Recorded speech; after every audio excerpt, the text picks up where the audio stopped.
જો મિત્રો પેલા ઘસાઈ કરી, હવે પેલો હાથ પુટ્ટીનો મારે છે એકદમ પતલો, એટલે જે તિરાડું હોય ને એ બધી અંદર કેમિકલ જતું રહે, એટલે તમારે સ્લેબની આવડતા વધી જાય છે મિત્રો. આ બધી પહેલાં ઘસાઈ કરી છે મશીનથી, ઘસીને પછી આ પેલો હાથ મારે છે. પેલો હાથ લાગ્યા પછી બીજો હાથ લાગશે. તો ચેનલ જોવા માટે સબસ્ક્રાઈબ કરો, લાઈક કરો અને શેર કરતા રહો મિત્રો. આગળના નવા વિડીયો તમને જોવા મળશે.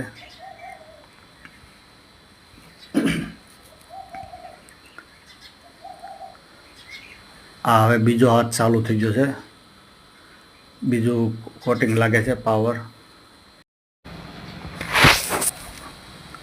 આ બીજો હાથ ચાલુ છે મિત્રો, જોવો જોઈએ.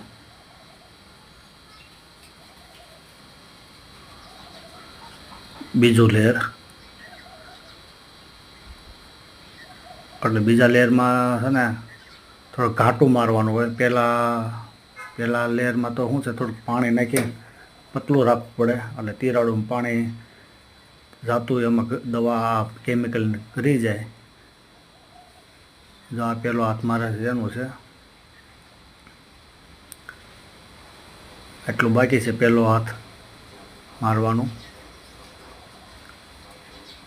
બીજો પાછા છે, આ ઓલરેડી 2 હાથ લાગ્યા પછી આવું થઈ ગયું છે. એટલે મિત્રો આવું કરતા રહ્યું ને તો સ્લેબમાં ઠંડુ રહે અને આવડતા વધી જાય સ્લેબની.